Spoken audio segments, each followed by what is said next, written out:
The morning air in rural Oregon was crisp and cold when 7-year-old Emma woke up. That bone-deep cold that seeps through windows and makes your breath visible even inside the house. But the cold wasn't what made her stomach twist into knots. It was the silence from her mother's room. The kind of silence that feels wrong, that presses against your ears like water. Emma stood in the doorway, watching her mother's chest rise and fall in shallow, labored movements. Each breath seemed to hurt, seemed to take more effort than the last. Her mother's skin had a grayish tint that hadn't been there last week. Or maybe it had been, and Emma just hadn't wanted to see it. Her mother's eyes fluttered open, caught Emma standing there. She tried to smile, but even that simple gesture seemed to exhaust her. "Morning, baby," she whispered, her voice paper-thin. Emma didn't answer. What could she say? That she was scared? That she'd heard her mother crying in the bathroom last night, heard her on the phone with the pharmacy, begging them to fill her prescription even though she couldn't pay? That Emma had found the eviction notice hidden under the stack of medical bills on the kitchen table? She was 7 years old, but she understood what all of it meant. They were running out of time, running out of money, running out of options. In the corner of Emma's room, curled up in a patch of morning sunlight, was Ranger, the golden retriever puppy her father had brought home 2 weeks before the accident that took his life. "So you'll never be alone," he'd said, scratching behind Ranger's soft ears. "A girl needs a good dog." Ranger had been Emma's everything for the past year, her comfort when nightmares woke her, her companion when loneliness felt too heavy, her reason to smile when nothing else made sense. He'd sleep curled against her every night, his warm body a promise that she was safe, that she was loved, that she mattered. But Ranger was a purebred with papers. Emma had heard her mother on the phone with a breeder last month, asking about values, about what a dog like Ranger might be worth. Her mother had hung up crying, saying she couldn't do it, couldn't take away the one good thing Emma had left. But Emma had heard the number the breeder quoted. $800. Maybe $1,000 to the right buyer. $800 would buy her mother's medication for 2 months. Maybe 3 if they were careful. Maybe long enough for her mother to get better, to get stronger, to fight back against whatever was eating her alive from the inside. Emma made a decision that morning that would bring 150 strangers to her door.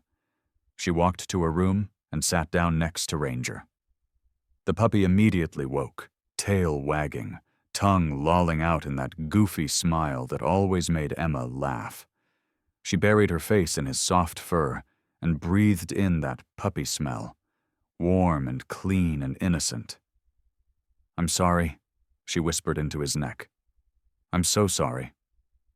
She found her mother's phone and scrolled through old messages until she found the breeder's number. Her small fingers trembled as she typed, "I want to sell my puppy. Can you help me find a buyer? I need money for my mom's medicine." The response came within minutes. "Oh, honey, is this Emma? I remember your mom calling. Bring him by this afternoon. I know someone who's been looking for a dog just like Ranger." Emma wrote a note in her careful, childish handwriting. "Mama, I went to help. Don't be mad. I love you more than the whole sky. Emma." She drew a small heart at the bottom and placed it on her mother's nightstand. Then she clipped Ranger's leash to his collar and walked out into the cold Oregon morning. If you believe in the power of observation, in trusting your instincts, and in the courage it takes to speak up when something feels wrong, then pause for a moment. Like, comment, share, and subscribe to Bike Diaries. Tell us in the comments where you're watching from today, because this story will remind you that heroes come in all sizes, and sometimes the smallest voices carry the most important messages. The breeder lived 3 miles away.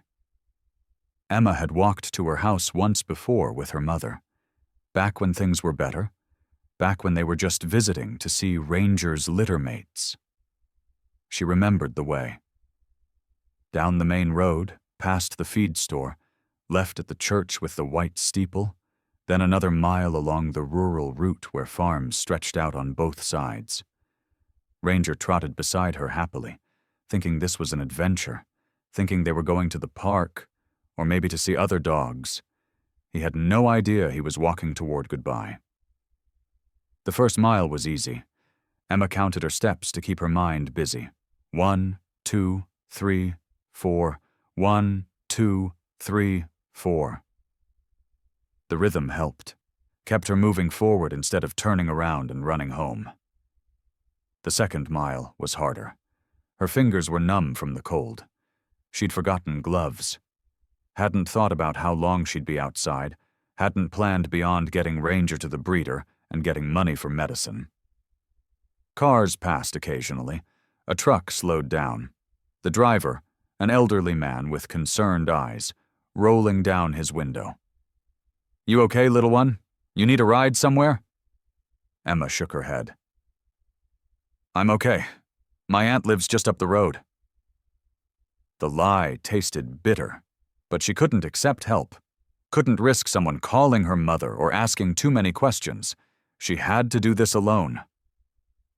By the third mile, Ranger had stopped trotting happily and started looking up at Emma with confusion. He could sense something was wrong, the way dogs always can. He pressed against her leg as they walked, offering comfort even though he didn't understand why. Emma's eyes burned with tears she wouldn't let fall. Not yet. Not until it was done. The breeder's house appeared around the final bend. A small ranch-style home with a large yard where several dogs played behind a fence. The breeder, a woman named Margaret with kind eyes and weathered hands, was already standing on the porch. She must have been watching for them. "Emma," Margaret said softly, coming down the steps. She knelt in front of the little girl and looked into her eyes. "Does your mother know you're here?" Emma's chin trembled. "She's too sick to stop me. I heard you tell her how much Ranger is worth. I need that money. I need it now." Margaret's face crumpled with sympathy and something else. Recognition, maybe. Understanding. She'd seen desperation before, but never in someone so young. "I have a buyer," Margaret said carefully. "But Emma, are you absolutely sure? Once you do this, once Ranger goes to his new home, it's done. You understand that?" Emma nodded, not trusting her voice. She knelt down and wrapped her arms around Ranger one last time. He licked her face, tasting the tears that finally spilled over. His tail wagged because his girl was holding him, because he loved her, because he didn't know this was goodbye. "Be good," Emma whispered into his fur. "Be so good. And remember that I love you. I'll always love you." Margaret gently took Ranger's leash. She pulled out an envelope from her pocket, thick with cash. $900, she said. "I added a little extra. For your mother." Emma took the envelope with shaking hands. It felt heavier than it should, weighted with sacrifice and grief and the terrible price of love. Margaret led Ranger into her house, the puppy looking back at Emma with confused eyes, not understanding why his girl wasn't coming too. The door closed, and Emma stood alone in the cold Oregon morning, clutching an envelope of cash and feeling like her heart had been cut out of her chest. But she'd done it. She had medicine money. She could save her mother. Emma started walking home, the envelope pressed against her chest. She'd made it maybe a quarter mile when she heard it. A distant rumble, like thunder, but the sky was clear. The sound grew closer, louder, more distinct. Motorcycle engines, lots of them. A convoy of bikes appeared around the bend. Harley-Davidsons, gleaming chrome catching the morning light. They were riding slow, almost like they were looking for something. Or someone. The lead bike, a massive road king with an older man at the helm, slowed as it approached Emma, then stopped completely. The rider killed his engine, and one by one, the bikes behind him did the same. The sudden silence was almost as loud as the engines had been. The man removed his helmet, revealing a weathered face, gray beard, and eyes that had seen everything life had to offer.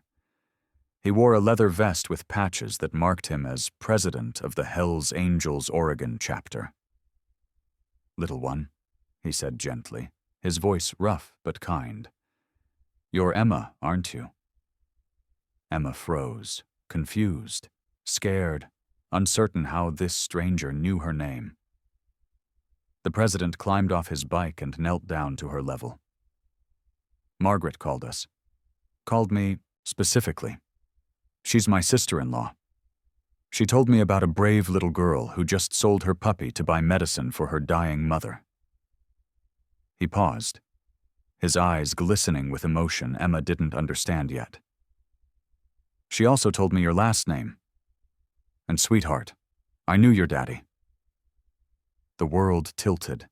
Emma's mouth opened, but no sound came out.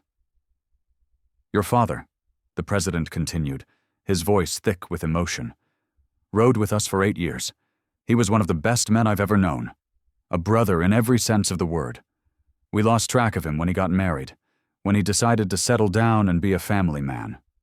We looked for him, but he'd moved, changed his number. We thought maybe he wanted out, wanted a clean break from the life." Behind him, other bikers had dismounted. They stood in a loose semicircle, their faces showing a mixture of grief and recognition and dawning understanding.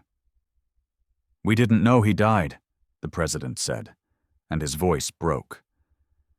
"We didn't know he had a daughter. We didn't know his family needed us." Emma's vision blurred with tears. "You knew my daddy." "Knew him." The president pulled out his phone and showed Emma a photo. A younger version of him, standing next to a laughing man with Emma's eyes and her mother's smile. Both of them on motorcycles, both wearing leather vests, both looking free and happy and alive. Emma's father. "We're taking you home," the president said firmly, "and we're fixing everything. You understand? Everything." What happened next would change Emma's life forever. The president scooped Emma up and placed her in the sidecar of his bike. She'd never known it had a sidecar until he unfolded it from where it was hidden against the frame. Then he fired up his engine, and 150 Harleys roared to life behind him. They rode through town like a parade of thunder and chrome. People stopped on sidewalks to stare. Store owners came to their doors. This didn't happen in their small Oregon town. This was the stuff of movies and legends and stories people told, but didn't quite believe. They rolled down Emma's street, 150 strong, their engines echoing off houses and trees. Neighbors emerged from their homes, eyes wide, hands over mouths. Mrs. Patterson from next door actually crossed herself like she was witnessing something holy. They stopped in front of Emma's small house. The president helped Emma out of the sidecar, but he kept his hand on her shoulder as he addressed his brothers. "Boys," he said, his voice carrying authority and absolute determination, "this is the daughter of Michael Hawk Chen, the man who saved my life in that crash outside of Bend, the man who gave up the road to be a father, the man we lost and never got to thank." Gasps rippled through the crowd of bikers. Heads turned. Men's faces went pale, then flushed with emotion. Some started crying right there in the street. "Hawk had a little girl," the president continued. "And we didn't know, and now she's out here selling her puppy to buy medicine for her dying mother. Well, that ends today. Today, we become the family Hawk would have wanted for his girls. Today we show up the way he always showed up for us. Today, we make this right. If this story has touched your heart, please take a moment to like, share, and subscribe to Bike Diaries. We bring you stories that prove heroism comes in all forms, that courage isn't measured by size or age, and that sometimes the smallest voices carry the most important messages. Tell us in the comments, have you ever noticed something important that others missed? Your story might inspire someone else. The response was instantaneous. Men surged forward, not with aggression, but with purpose. Some headed to the house, others pulled out phones, making calls. One biker, a man called Tiny, who was anything but, was already on his phone with the pharmacy, his credit card in hand. Yeah, Emma Chen's mother. What's the total for all her prescriptions? All of them, every single one. I don't care what it costs. Fill everything. I'll be there in 20 minutes to pay. Another biker named Wrench was calling his brother-in-law, who owned a medical supply company. I need an oxygen concentrator delivered today. Today, you hear me? I don't care if it's Sunday. I don't care what it costs. The president walked Emma into her house. Her mother was still in bed, too weak to get up, confused by the noise outside. When she saw Emma walk in, followed by this massive biker, her eyes went wide with fear. "Ma'am," the president said gently, removing his sunglasses, "I'm sorry we didn't find you sooner. I'm sorry we didn't know. But your husband was my brother, and that makes you family. That makes Emma family, and we don't abandon family. Ever." He told her everything, while Emma sat on the bed holding her mother's hand. Told her about the years her father rode with them, about the brotherhood, about the accident where her father had pulled the president from a burning wreck, saving his life, about how they'd looked for him when he disappeared, never knowing he'd simply chosen love and family over the road. Emma's mother cried, silent tears that streamed down her gaunt cheeks and wouldn't stop. The president knelt beside the bed and took her other hand. "We're here now," he said firmly. "Medical bills, paid, all of them. Rent, paid for the next year. Prescriptions, being filled as we speak. Food, utilities, whatever you need, covered. You focus on one thing and one thing only, getting better. We'll handle everything else." But the angels weren't done yet, because saving Emma's mother was just the beginning. Within an hour, the house was transformed. The stack of bills on the kitchen table disappeared. The refrigerator that had been nearly empty was suddenly packed full. The broken heater that hadn't worked all winter was being repaired by a biker who turned out to be a licensed HVAC technician. The president made one more phone call. "Margaret, it's me. That puppy you just bought from a little girl named Emma? What would it take to get him back?" 2 hours later, a truck pulled up to Emma's house. Margaret stepped out, and in her arms was Ranger. Emma's scream of joy could probably be heard 3 blocks away. She ran down the porch steps and threw herself at Margaret, who laughed and handed over the wiggling, tail-wagging puppy. "He's yours," Margaret said, her eyes twinkling. "Always was, always will be. And these gentlemen made a very generous donation to my rescue fund to make sure no child ever has to sell their dog for medicine again." Emma buried her face in Ranger's fur and sobbed. Relief and joy and overwhelming gratitude poured out of her in ways that words couldn't express. Her mother watched from the doorway, supported by 2 bikers who'd helped her walk outside, tears streaming down her face. The president knelt beside Emma one more time. "Your daddy loved you more than anything in this world. He gave up everything he knew, everything he was, to make sure you had a good life. We're just making sure his sacrifice meant something, making sure you and your mother have what you need." Over the following months, Emma's mother got better. The medication worked, the oxygen helped. The lack of stress, the absence of crushing debt and impossible choices gave her body the chance to heal. She grew stronger, healthier, more alive with each passing week. The bikers became family in every way that mattered. They took turns visiting, making sure Emma's mother was never alone. They drove Emma to school, showed up for conferences, and fixed things before they even broke. They were there for the big moments and the tiny ones, because that's what family does. Every year, on the anniversary of Emma's desperate walk, the Hells Angels Oregon chapter holds a memorial ride for her father. They start at Margaret's house, pass the spot where the president first learned the truth, and end at Emma's street, 150 bikes rumbling like a promise kept. Emma is 11 now, an honor roll kid who volunteers at Margaret's rescue and dreams of becoming a veterinarian. Her mom is healthy again, working full-time, smiling with the ease of someone given a second chance. And Emma has 150 uncles who've taught her to change a tire, stand her ground, and notice people who need help. The president still wears her father's road name over his heart, a reminder that Hawk's legacy lives in every bill paid, every family supported, every moment they show up. Emma's story spread through the biker world as a reminder that goodness exists, that family is chosen, and that brotherhood isn't about DNA. News crews wanted interviews, but the family always declined. This wasn't for cameras. This was theirs. But the neighbors knew. The pharmacy workers knew. The teachers knew. They'd seen the way these leather-clad giants cared for one little girl, a child who, once walked alone, now has an army behind her, through homework struggles, school bullies, health scares, and every hard moment life throws her way.